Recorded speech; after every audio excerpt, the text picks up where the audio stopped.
Warga Kota Makassar dihebohkan dengan kemunculan seekor buaya di Sungai Telo, Kelurahan Telo Baru, Kecamatan Panakukang pada Rabu 11 November 2020.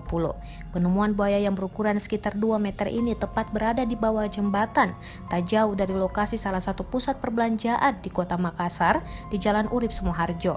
Warga yang melihat buaya tersebut langsung mendekatinya setelah ada beberapa orang yang mengusap-ngusap buaya yang sudah berada di tepi sungai. Peristiwa ini terekam dalam video berdurasi 10 detik dan viral setelah diunggah oleh akun Makassar Info di Instagram. Tak sedikit netizen menyebut buaya itu merupakan sosok jadi-jadian yang tinggal di Sungai Telo. Babin Kamtimas, Kelurahan Telo Baru, Bribka Muhammad Kasim mengatakan buaya tersebut awalnya dievakuasi ke pinggiran sungai oleh 4 warga sekitar pada Selasa 10 November 2020 sekitar pukul 22 waktu Indonesia Tengah. Salah seorang warga yang mengamankan yakni Amang kemudian memanggil keluarganya pada Rabu 11 November 2020 siang karena yakin bahwa buaya muara yang ditemukan itu adalah kembaran manusia.